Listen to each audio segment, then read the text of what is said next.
Mata upu e tolu se fulu, o le paseka na whaia Esekia.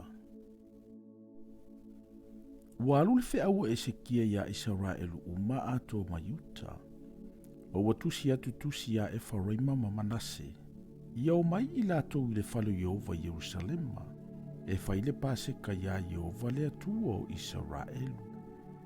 Awana filifili le tupu, mali isa iai, ma le whaaputupatonga uma Yerusalema, e whai ai le paseka i le lua o masina. Awa ua le mawhai o na whai ai i o na pō. Awa o le au Faitaulanga e le i uma o na whaapa i ina i lātou e i lātou. O le nuufo i le i whaaputupoto ina i lātou Yerusalema. Ua tonu le nei mea i le manatu o le tupu, atoa ma le manatu o le whaaputupotonga uma. Ua lātou whaamauina le filifilinga. E tala i atu ia Israelu umai ngata mai Beresepa, e ngata mai i tanu. Iau mai i lātou e whaile paseka ia Yehova, le atua o Israelu Yerusalema, a wawa lātou le whaia, te le pei o na tusia. Ua atu matusia le tupu, mali isa ia te ia, o e avefe au ia Israelu uma ato mayuta, e tusa fo ima le poloa inga le tupu, ua whape atu. Le whanaunga Israelu e. Iau toto fo imai ia Yehova le atua o Abrahamo, ma Isaako, ma Israelu.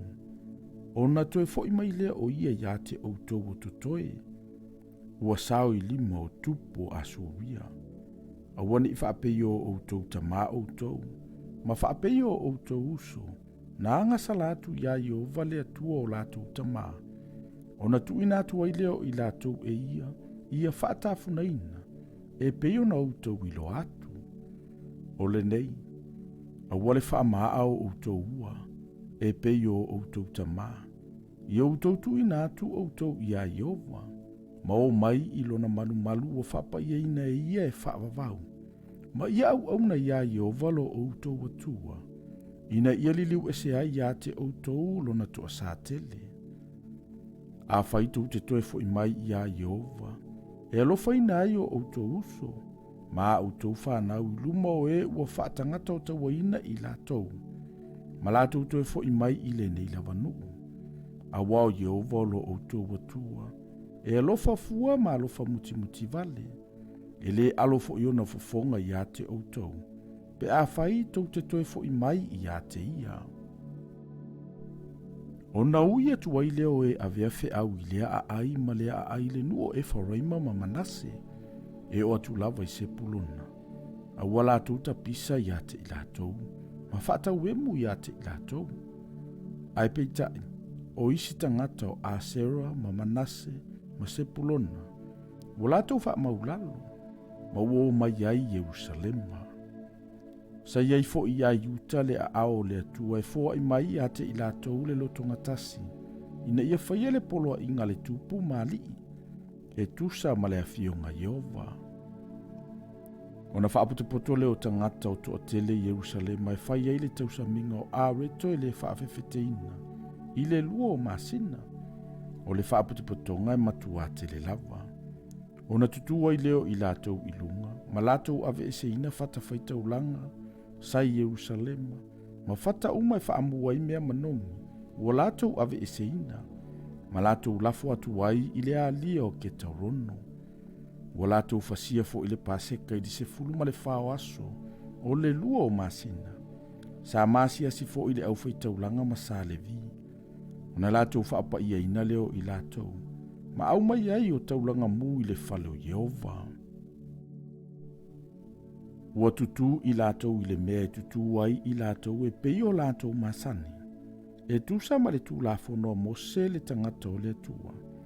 Ua sausau fo i le toto le au Faitaulanga, na lātou talia mai lima o sa levi. A wawa to tele i le whaaputuputonga i le i whaapa i eina. Ua fasia fo i sa levi o pase kamu i lātou uma ua le mama. Ina ia whaapa i eina i lātou i a Yehova. A wa e to tele o le nuu. E toa tele mai e Wharaima ma Manase, ma Isakara ma Sepulona.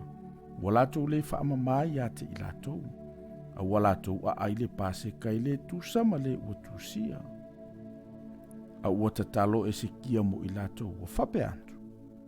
Ia whaamangalo mai e Jehova le angalelei. Ia i latou umalava o e saunia o latou loto e sa ili le atua. O Jehova le atua o latou tamaa. E ui lava ina ua le whaamamaina e tusa ma le whaamamaina o le malumalu. Ua whaafafonga ina e se kia Jehova, ma ua whaamalolo ina ia le nuu. O le whanau ngā Israelu na ia Jerusalema na whaia i latou le tausaminga, o a reto e le i whaafefeteina, ma le fia te le lava i aso e fitu, na vivi i atu fo isa le vi ma le au faitaulanga ia Jehova.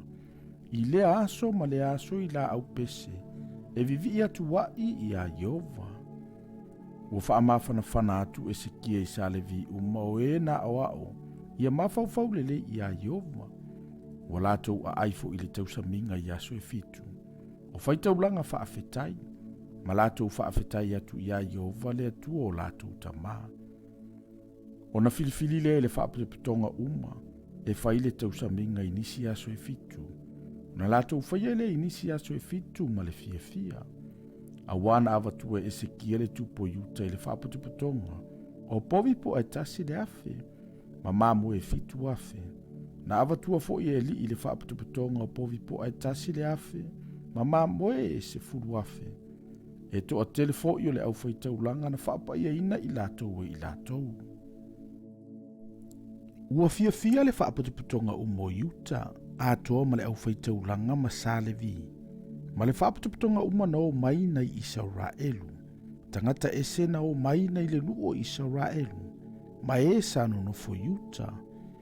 Sa iai fo i le fia tele Jerusalema. A waele i aise mea whaape Jerusalema. Talu ona po solo mona le atali o ta vita le tupo Israelu. Ona tutua i leo le au faitaulanga. O sa le vi, ma latou whaamanuia atu i le nuu. Sa whaafafonga ina fo i Jehova o latou leo. Ma ua o atu o latou tatalo i lo na fio anga pa ia o le langi lava.